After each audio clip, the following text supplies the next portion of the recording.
زبور 37۔ تو بد کرداروں کے سبب سے بیزار نہ ہو اور بدی کرنے والوں پر رشک نہ کر، کیونکہ وہ گھاس کی طرح جلد کاٹ ڈالے جائیں گے اور سبزہ کی طرح مرجھا جائیں گے۔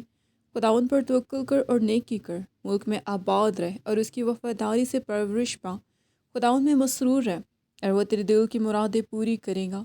اپنی راہ خداوند پر چھوڑ دے اور اس پر توکل کر، وہی سب کچھ کرے گا۔ وہ تیری راست بازی کو نور کی طرح اور تیرے حق کو دوپہر کی طرح روشن کرے گا۔ خداوند میں مطمئن رہ اور صبر سے اس کی آس رکھ، اس آدمی کے سبب سے جو اپنی راہ میں کامیاب ہوتا اور برے منصوبوں کو انجام دیتا ہے۔ بیزار نہ ہو، قہر سے باز آ اور غضب کو چھوڑ دے۔ بیزار نہ ہو، اس سے برائی ہی نکلتی ہے، کیونکہ بد کردار کاٹ ڈالے جائیں گے، لیکن جن کو خداوند کی آس ہے ملک کے وارث ہوں گے۔ کیونکہ تھوڑی دیر میں شریر نابود ہو جائے گا، تو اس کی جگہ کو غور سے دیکھے گا پر وہ نہ ہوگا، لیکن حلیم ملک کے وارث ہوں گے اور سلامتی کی فراوانی سے شادمان رہیں گے۔ شریر راست باز کے خلاف بندشیں باندھتا ہے اور اس پر دانت پیستا ہے۔ خداوند اس پر ہنسے گا، کیونکہ وہ دیکھتا ہے کہ اس کا دن آتا ہے۔ شریروں نے تلوار نکالی اور کمان کھینچی ہے، تاکہ غریب اور محتاج کو گرا دیں اور راستروں کو قتل کریں۔ ان کی تلوار انہی کے دل کو چھیدے گی اور ان کی کمانیں توڑی جائیں گی۔ صادق کا تھوڑا سا مال بہت سے شریروں کی دولت سے بہتر ہے، کیونکہ شریروں کے بازو توڑے جائیں گے، لیکن خداوند صادقوں کو سنبھالتا ہے۔ کامل لوگوں کے ایام کو خداوند جانتا ہے، ان کی میراث ہمیشہ کے لیے ہوگی۔ وہ آفت کے وقت شرمندہ نہ ہوں گے اور کال کے دنوں میں آسودہ رہیں گے، لیکن شریر ہلاک ہوں گے۔ خداوند کے دشمن چراگاہوں کی سرسبزی کی مانند ہوں گے، وہ فنا ہو جائیں گے، وہ دھوئیں کی طرح جاتے رہیں گے۔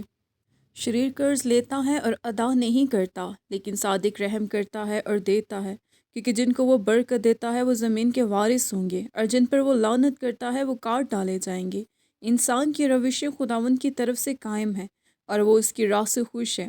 اگر وہ گر بھی جائے تو پڑا نہ رہے گا، کیونکہ خداوند اسے اپنے ہاتھ سے سنبھالتا ہے۔ میں جوان تھا اور اب بوڑھا ہوں، تو بھی میں نے صادق کو بے کس اور اس کی اولاد کو ٹکڑے مانگتے نہیں دیکھا۔ وہ دن بھر رحم کرتا ہے اور قرض دیتا ہے، اور اس کی اولاد کو برکت ملتی ہے۔ بدی کو چھوڑ دے اور نیکی کر، اور ہمیشہ تک آباد رہ، کیونکہ خداوند انصاف کو پسند کرتا ہے اور اپنے مقدسوں کو ترک نہیں کرتا۔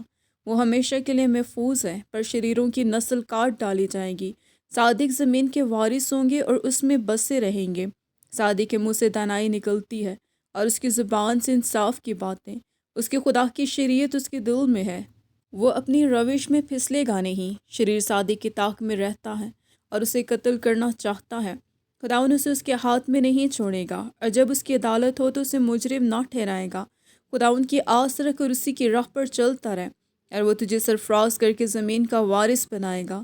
جب شریر کاٹ ڈالے جائیں گے تو دیکھے گا، میں نے شریر کو بڑے اقتدار میں اور ایسا پھیلتے دیکھا جیسے کوئی ہرا درخت اپنی اصلی زمین میں پھیلتا ہے، لیکن جب کوئی ادھر سے گزرا اور دیکھا تو وہ تھا ہی نہیں، بلکہ میں نے اسے ڈھونڈا پر وہ نہ ملا۔ کامل آدمی پر نگاہ کر اور راست باز کو دے، کیونکہ صلح دوست آدمی کے لیے اجر ہے، لیکن خطا کار اکٹھے مر مٹیں گے۔ شریروں کا انجام ہلاکت ہے، لیکن صادقوں کی نجات خداوند کی طرف سے ہے۔ مصیبت کے وقت وہ ان کا محکم قلعہ ہے، اور خداوند ان کی مدد کرتا اور ان کو بچاتا ہے۔